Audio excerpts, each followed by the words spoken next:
ilé-ẹjọ́ gíga ìpínlẹ̀ Ọ̀ṣun ó yí àṣẹ tí gómìnà Adémọ́lá Adélékè pa ó yí dànù. Ó ní kò sí ọ̀rọ̀ níbi àṣẹ ọ̀hún, wọ́n bá mú orílẹ̀ ilé-ẹjọ́ kòtẹ́milọ́rùn. ọ̀rọ̀ ọ̀hún ó di fàákájà àti fàǹfà láàrin ilé-ẹjọ́ àti gómìnà Adémọ́lá Adélékè.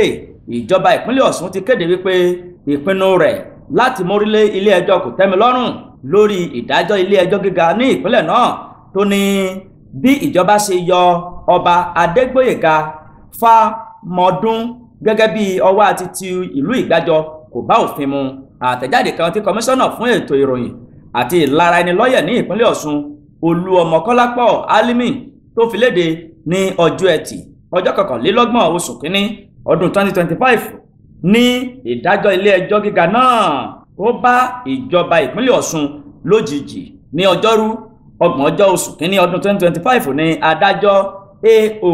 Ayọ̀ọ́lá ti ilé-ẹjọ́ gíga ìpínlẹ̀ Ọ̀ṣun gbé ìdájọ́ kalẹ̀ yìí pé bí ìjọba ṣe yọ ọba Fámọdún kúrò lórí ipò kò bá òfin mu.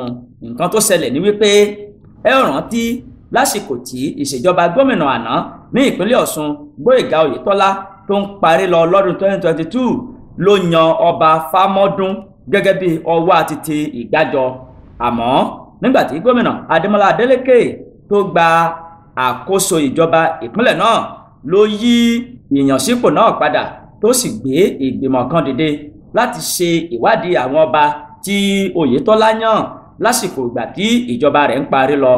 Àbájáde ìwádìí ìgbìmọ̀ náà ló mú gómìnà Adémọ́lá Adélékè kó gbé òfin tuntun jáde ní oṣù kínní ọdún 2024. Òfin náà sọ wípé ìjọba kò tẹ̀lé ìlànà tó yẹ kó tó di pé wọ́n yan àwọn ọba tí wọ́n yàn lásìkò náà sórí ipò bíi ọba Fámọdún gẹ́gẹ́ bí ọwọ́ àti ti ìlú Ìgbàjọ tó sì yọ ọba náà nípò bí à ń yọ jìgá.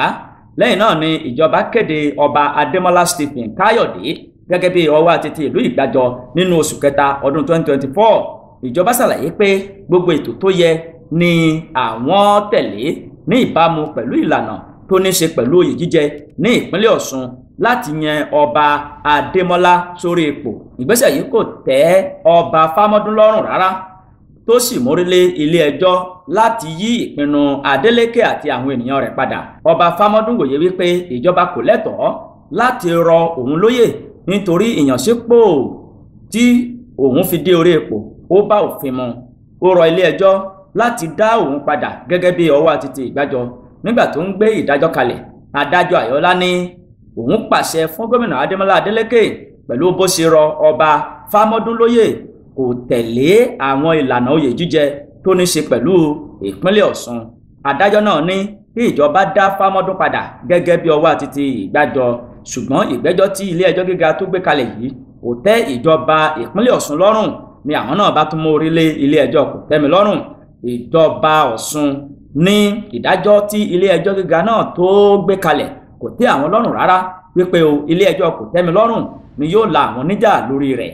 Kọmíṣánná ètò ìròyìn ní ìpínlẹ̀ Ọ̀ṣun Olúọmọ Kọ́lápọ̀ Álímì ó ṣàlàyé pé ilé-ẹjọ́ náà sọ wípé àṣẹ tí gómìnà Adémọ́lá Adélékè pa kò fẹsẹ̀ múlẹ̀ rárá tí wọ́n sì yí àṣẹ Adémọ́lá Adélékè dànù.